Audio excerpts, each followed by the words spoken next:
Good evening, I'm Saul Saenz, and this is ABC-7 Extra Sunday Edition.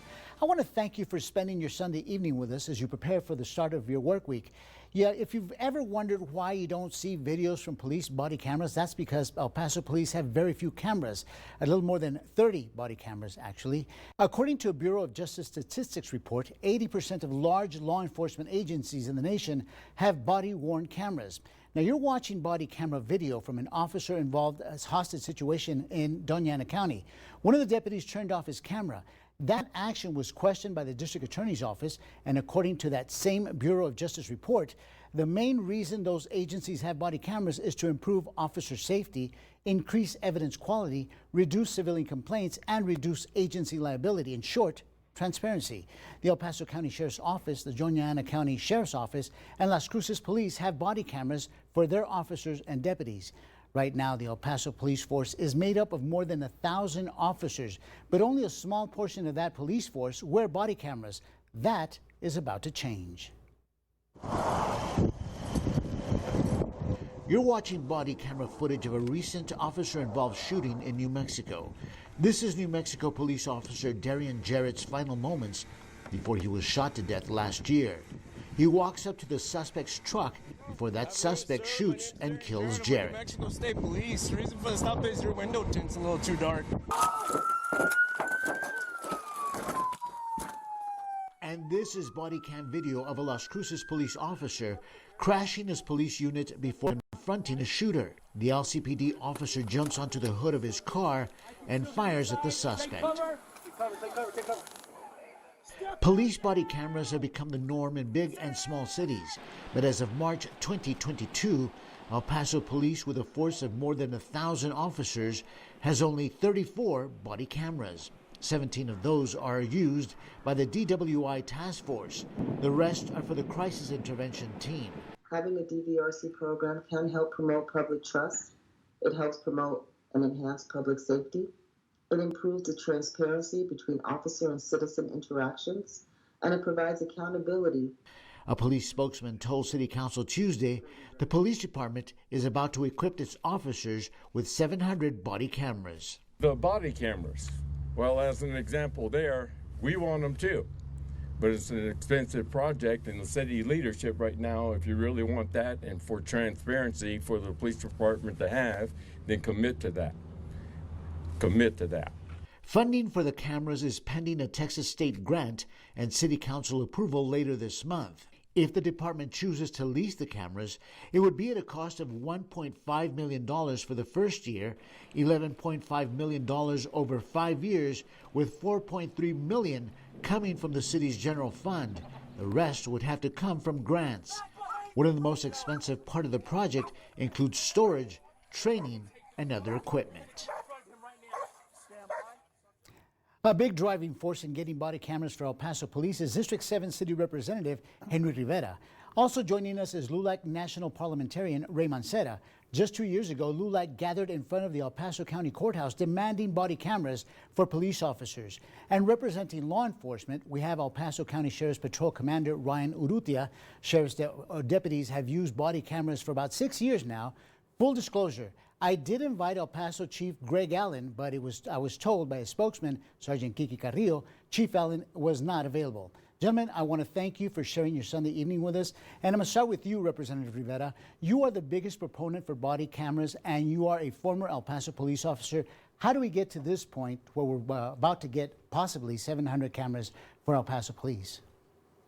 Thank you for having me, Saul. It's very important. We got to this point because while I was still on the department, we had in the early 2000s, we had our dash cam. That dash cam proved its worth in false accusations against the officers, which that happened to me as an officer, and I was cleared immediately. Mm-hmm. And so from that point on, I took interest in body cameras, body-worn cameras, due to the fact that other departments throughout the nation were purchasing and ordering them. And of course, there was a sufficient reason too, because it tells, I like to say, 3 stories. It tells the story of the officer's investigation, story of the individual that called the police in the first place, or encounters a police officer, And then you have the impartial eyewitness who captures what's going on, the evidence, and all else. The camera never blinks. It is all, he never blinks, and he's very transparent. Okay. Commander Urrutia, I want to ask you, how long has the Sheriff's Department had body cameras, and what difference have they made? So the Sheriff's Office just entered the 6th year of operation use with the body cameras. We just recently expanded our contract to include non-uniformed personnel to have access to the body cameras. So detectives are now using them, some of our warrants units, all of our warrants units are using them, our crisis intervention teams use them, and we have some deployed within our jail facilities as well. Yeah. Mr. Mancera, LULAC has been demanding body cameras for El Paso Police Department.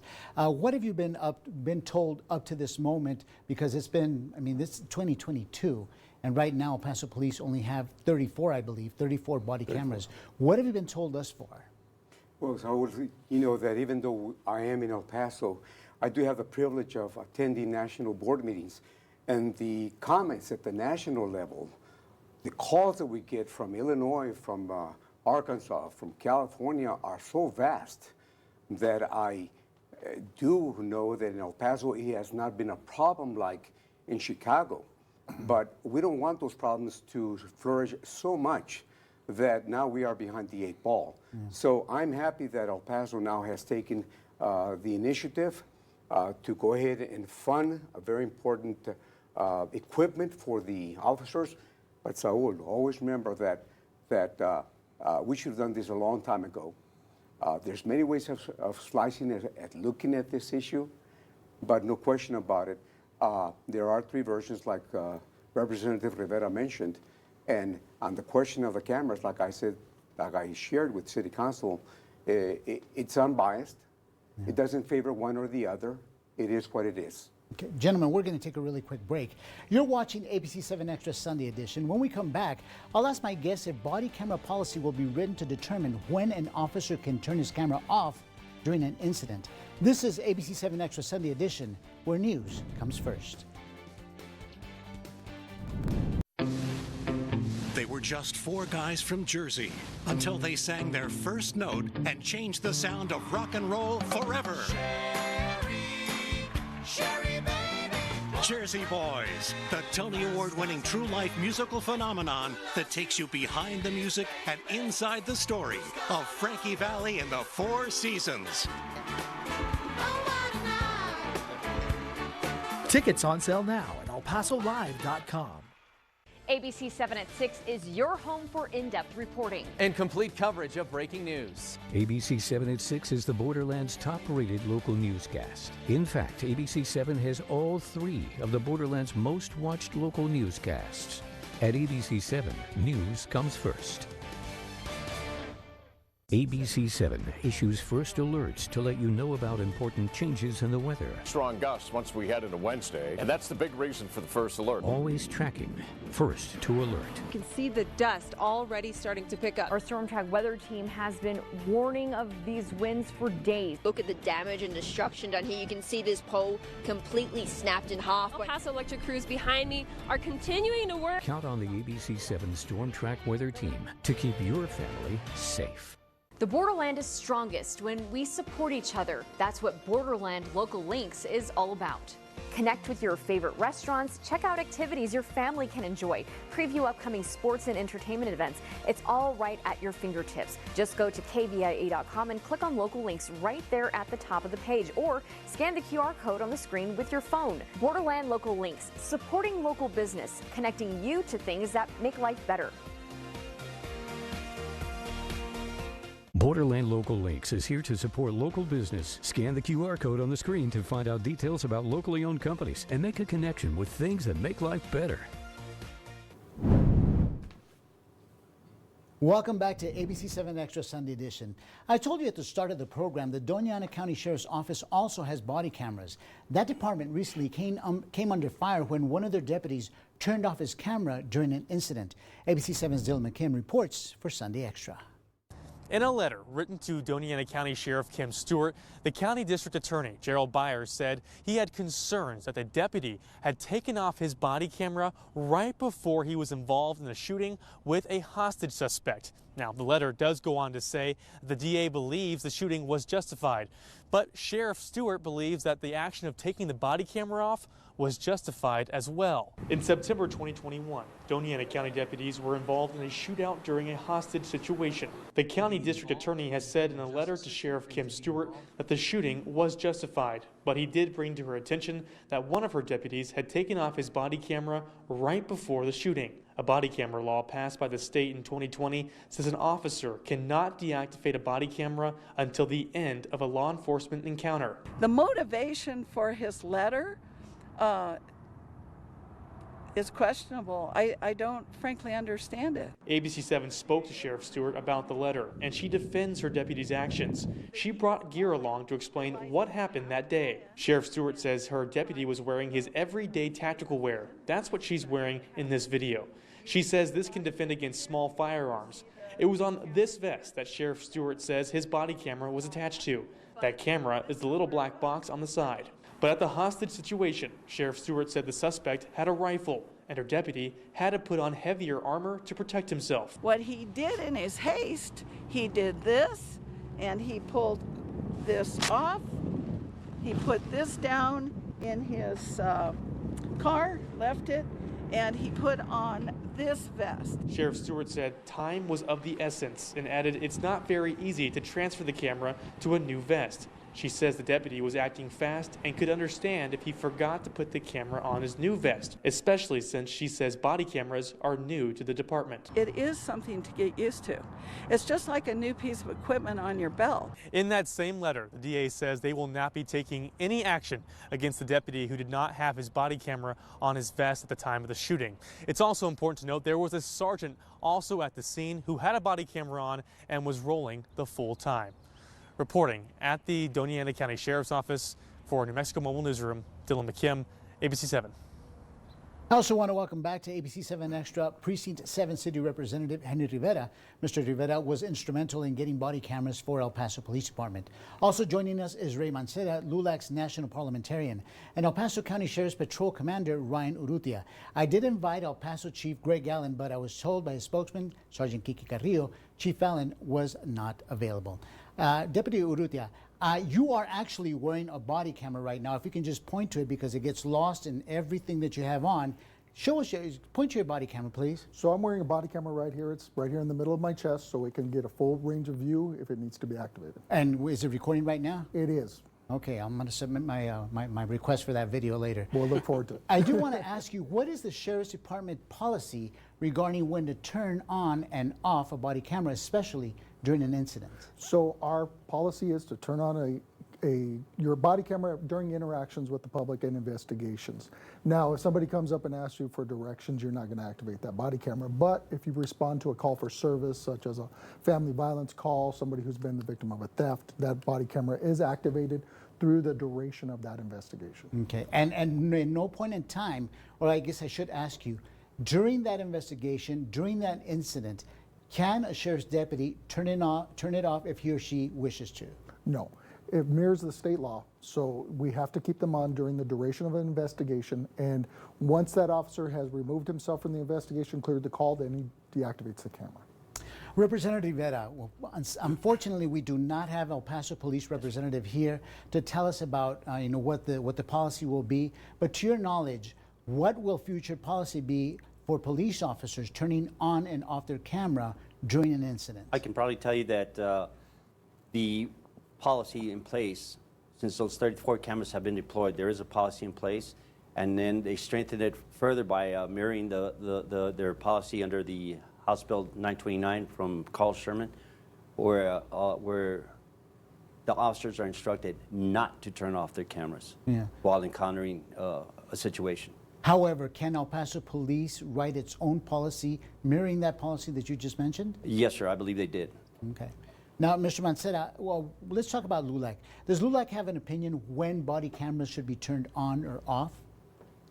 Well, we understand that you don't have to roll that camera when you are just simply patrolling, driving around, because there is a cost to that video. But no question about it, I think I understand that when those lights turn on, that means that you have made a decision to engage, and they should be turned on.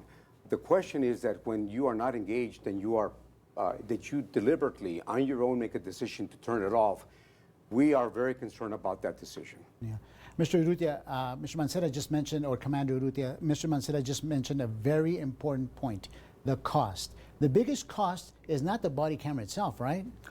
The largest cost with the contract is the storage. You know, because if we were to choose to store it with our storage capabilities, it would be enormous. Require us to add servers and upgrade infrastructure. Our contract is external storage with the company that we are, that is our designated vendor. Well, Mr. Representative Rivera, has Greg Allen, Chief Allen, mentioned exactly that one of the biggest costs is storage, and if City Council That's is the willing biggest to pay for that? concern throughout, not only here in El Paso, but throughout the nation as well. And how will El Paso City Council address that? They're looking to support that through grants, federal, state, and additional funding made available through the grants that I mentioned. Okay, gentlemen, we're going to take another quick break. You're watching ABC-7 Extra Sunday Edition. Still ahead, body cameras are supposed to make law enforcement agencies more transparent. However, how receptive will the El Paso Police Department be to releasing body camera videos after an incident? I'll ask my guest when we come back. This weekend only at Ashley's VIP event. Save up to 25% off, plus get 0% interest for 24 months. That's up to 25% off your entire purchase, plus take 2 years to pay. Saturday and Sunday only at Ashley. Think premium can't be capable? Think again.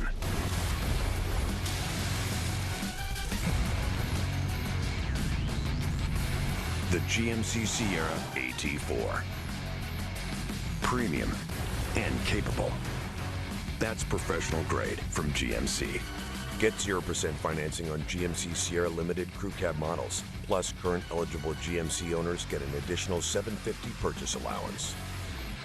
The unknown is not empty.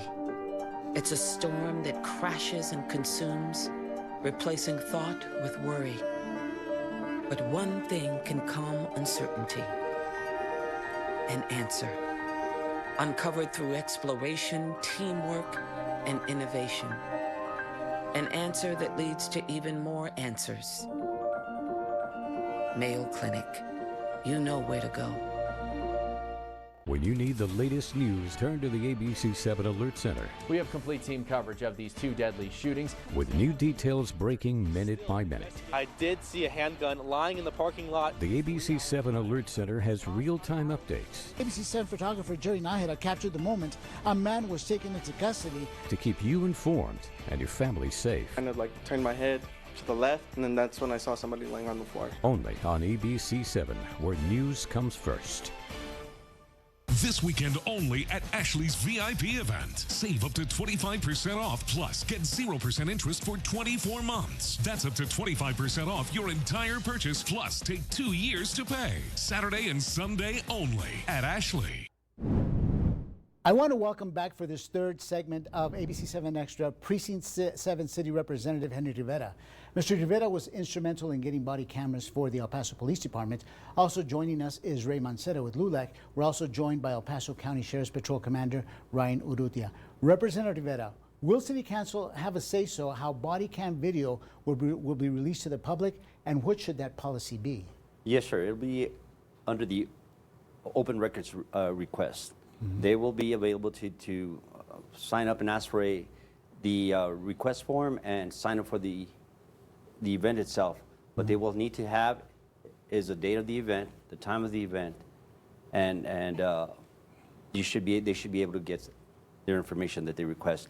And if they somehow happen to miss the timeline, they can go back and request it again. Nothing prevents them from doing that. And that's one of the questions that I've had, because as you well know, as I've mentioned throughout the entire program, is that El Paso Police Department did not send a representative. So what power does El Paso City Council or the mayor have to urge El Paso Police Department to release material like that? This would be they have to go through the city attorney's office. is just like everything else.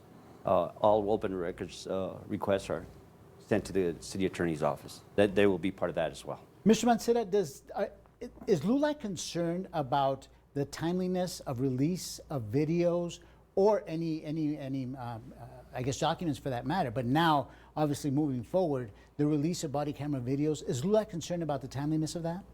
We've always been concerned that the cost, people are putting a cost to the video or storage.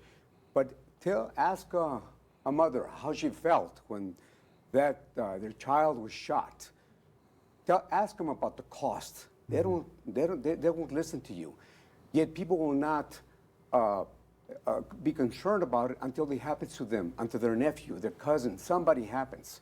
So the most important investment and the most important priceless that we have is our family, our human being. Everything else becomes secondary. So I was always concerned about, of course, putting a dollar figure to this. There's no dollar figure because democracy has a cost, due process has a cost, and if we want law and order to exist, we must invest in law and order so we can have due process and not just the officer backed by the city, supported by the city, or just a regular citizen that wants justice. It has to work both ways. Commander Urrutia, what is El Paso County Sheriff's policy regarding the release of body cam video, and is there a backlog? We do not have a backlog. We have been operating for our 6th year, so we're very used to the open records requests and these types of requests. We do allow for an internal complaint. If a citizen has a complaint against an officer, we will bring them in and allow them to view the body camera footage in our office. So if they want a copy, then of course the open records request is submitted, and once it's approved by our county attorney, we submit it over to them. We've got to be cognizant also that some of the body camera video is evidentiary. So you don't want to sway the opinion of the public before this case goes to trial and the jury sees it. So that's something that needs to be concerned. I want to follow up with another question because Mr. Mancera brought it up, and I do know that that's one of the factors that's considered into the cost with the El Paso Police Department. Is there a cost involved when a civilian is asking for that for release of that body cam video? Is there a cost involved? With the sheriff's office, no. No. Just we've already got our staff that will screen the footage, redact anything that by law needs to be redacted, and then we will turn over the copy. Which brings the question of staff that will need to be hired to do all that with El Paso Police. Sir. You want to elaborate on that, please? Yes, sir. That will require staff to be hired by that and have access to issuing out those videos upon request and being cleared, but through the city attorney. The only ones, like Commander Urrutia said, is those that are under investigation will not be released unless the city attorney finds it fit to do so. Any idea, have you all looked into that about how big the staff is going to be and what it is that they're going to have to go through to release or obtain that video, redact it if they need it, and then release it to the public? In talking with Chief Allen, he's starting off with at least 6 to 8 and eventually a dozen. I mean, to make it a total of 12, from what I understand. Yeah. Unless he changes his mind and the case log is really large, then of course he'll probably look at adding more personnel to it. And you will, of course, include in the policy that's ever written that it has to be released right away to Saul Saenz, right? Of course. Mr. Urrutia, you wanted to make a point. Yes. Sorry, Mancera. We want that information released. To put smoke screens about, well, they're going to sway the public. It is what it is. So if you are wanting to have access to a video, just because you saw it ain't going to change the story. So LULAC is very much in favor of always being transparent. There's nothing to hide. Has LULAC experienced something like that where perhaps they're dragging their feet and releasing some information? You're hoping, obviously, it doesn't happen with the body cam video? Well, interesting you asked that question. It happened. Not necessarily on a camera, but it happened with the Vanessa Guillen case, whereas they were entrusted to find out what had happened to Vanessa Guillen, a 20-year-old that went missing at Fort Hood, and they were not doing anything. The mom was concerned. But yet LULAC looked into it and just pushed them, so much so that Congress now, in a bipartisan effort, passed a law that they're going to take the investigation, the jurisdiction out of the military and put it in the civilian court, the same thing should happen here, where why do we have internal affairs reviewing and deciding if that officer did right or wrong? We should have a citizen review committee, also along with other officers, that combined we can make a decision that did they do something wrong? Then if they did, we hold them accountable. But I'm right now very concerned that it is held within a very controlled environment, and it gives the appearance of favoritism or something that's going on that may not be right. Representative Vera, you wanted to weigh in? Yes, sir. That's the reason for my wanting these body cameras. The transparency, the accusations that have been made. Commander Ureta will probably back me up on this with his department. I don't foresee the El Paso Police Department saying, we're not going to give you those records because you just want to sway people. The whole gist about this concept with body cameras is to improve public trust in our police officers, engage with them at will, and not fear any kind of retaliation whatsoever or act, so to speak. And of course, the biggest one, and I think we've said it so many times here, is transparency. That is why I've been working so hard since 2017 to get these cameras here. Okay, Representative Rivera, thank you so much for taking time to talk to us. Thank you for having me. Mr. Ray Mancera and Commander Urrutia. Thank you so much. Thank you, Saul. Thank you for spending our Sunday evening with us. I hope you have a great work week. I'm Saul Saenz, and this has been ABC 7 Extra Sunday Edition. Good night y buenas noches.